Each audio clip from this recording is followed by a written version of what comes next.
Baik, penggunaan elektrik di Sabah meningkat susulan cuaca panas. Fokus dari Sabah itu akan dikongsikan Muhammad Dia Sahlan di sana. Dia, silakan. Benar Azam, permintaan atau penggunaan elektrik yang agak tinggi disebabkan keadaan cuaca yang begitu panas. Antara punca bekalan elektrik terpaksa dicatu secara berkala di seluruh Sabah. Menteri Kerja Raya Sabah Datuk Insinyur Syahrul Yahya berkata langkah susulan tersebut yang sedang dilakukan Sabah Electricity Sdn Bhd SESB bagi menstabilkan sistem grid elektrik negeri ini dan mengelakkan keseluruhan Sabah mengalami gangguan bekalan. Perlu melakukan apa yang mereka panggil load shedding untuk mengawal kestabilan grid di negeri Sabah ini.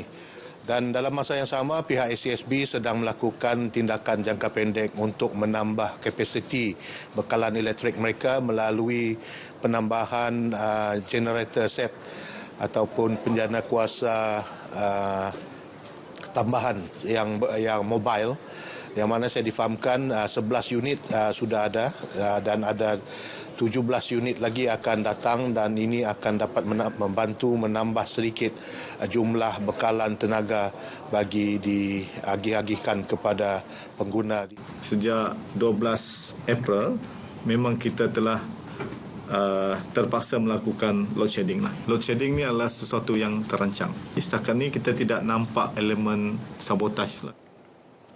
Mereka berkata demikian kepada media selepas melawat Pusat Agihan Bekalan Elektrik Sabah SLDC Penampang. Catuan bekalan elektrik dijangka akan berterusan sehingga Julai ini dan berharap pengguna mengamalkan cekap tenaga dalam keadaan berpada-pada. Yayasan Bank Rakyat YBR menyediakan peruntukan bantuan persekolahan kepada 60 buah sekolah rendah dan menengah di Sabah bagi membantu sesi persekolahan yang telah pun bermula sejak Mac 2023. Ia melibatkan 52 sekolah kebangsaan SK dan 8 sekolah menengah kebangsaan SMK.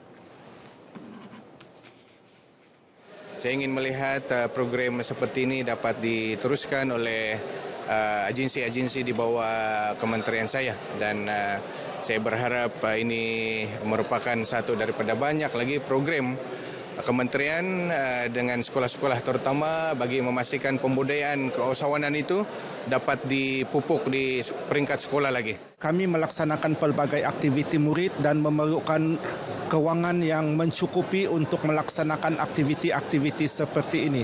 Jadi sumbangan Yayasan Bank Rakyat ini merupakan satu suntikanlah kepada pihak sekolah khususnya yang menerima, supaya kami boleh merancang lebih banyak aktiviti yang memberi faedah kepada murid-murid di sekolah kami. Sementara itu, 31 buah sekolah rendah dan menengah dalam kawasan Dewan Undangan Negeri Dun Kedamaian, Kota Belud menerima bantuan daripada Yayasan Bank Rakyat YBR.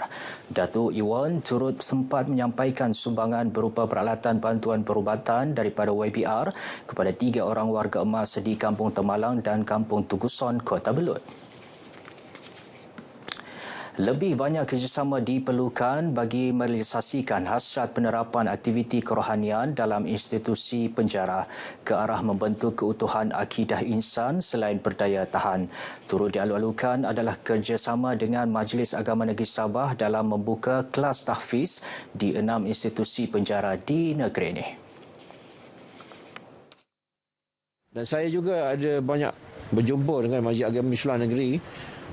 Memohon mereka membantulah. Tenaga pengajar tu penting. Sebab apa, kalau tanpa tenaga pengajar, macam mana dia nak boleh kan nak mengajar tu.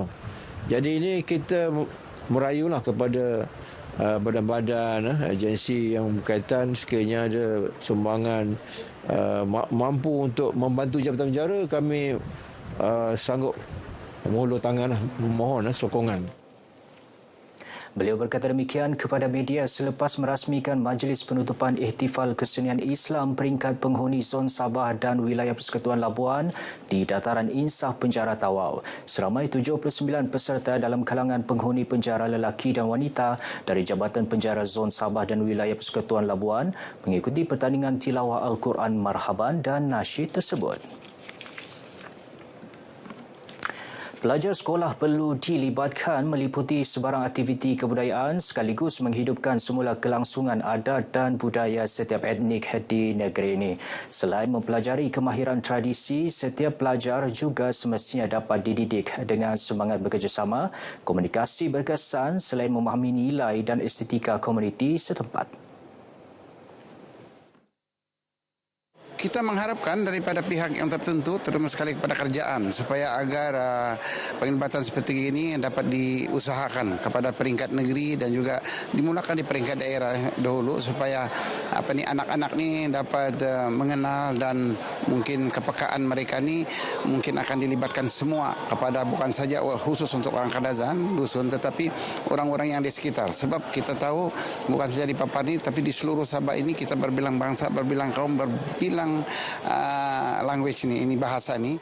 Saya berasa sangat bangga lah sebab ini yang saya memang mau target.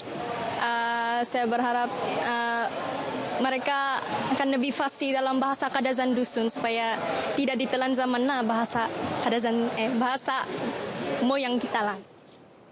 Mereka berkata demikian semasa ditemui dalam acara Papar Kikabaahan Bakat di Dewan Serbaguna Kampung Biau Papar. Dalam acara itu, kumpulan Simoni Kids juara dalam kategori berkumpulan, tempat kedua kumpulan Pisim Purwan St. Mary dan ketiga kumpulan Rombi Tuan. Manakala bagi kategori solo dimenangi Petrova Catherine Justin, manakala Dayang Nur Nabila Abbas dan Christabel Christopher di tempat kedua dan ketiga.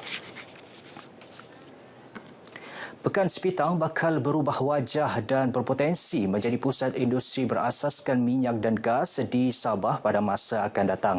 Keyakinan tersebut disandarkan mengenai komitmen kerajaan dalam membangunkan Sepitang secara holistik. Kita ada SOGIP sebagai teras pembangunan ekonomi. Dalam SOGIP itu ada pelaburan-pelaburan yang bersangkutan dengan oil and gas seperti ZLNG, kemudian e-steel, kemudian refinery dan lain-lain lagi. Iaitu pelengkap kepada pelaburan ini kerana dia akan ada boom population yang mengejut nanti dan ini kita kena bersedia. Dato' Yusof yang juga pengurusi Khazanah Sabah berkata demikian selepas merasmikan Majlis Ramah Mesra Aidilfitri di Sepitang. Menurutnya, pembangunan tersebut turut mengambil kira pembukaan kawasan kediaman baharu yang mampu milik selain pusat-pusat komersial.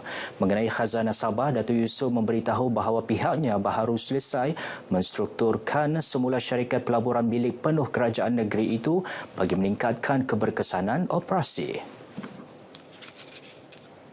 Baik saudara, sekian dahulu perkembangan dari Sabah untuk petang ini. Ikuti lebih banyak perkembangan berita wilayah dari negeri-negeri lain. Dengan itu, kembali bersama Azam Hussein di Angkasa Putih. Silakan Azam. Baik, terima kasih dia langsung dari Sabah.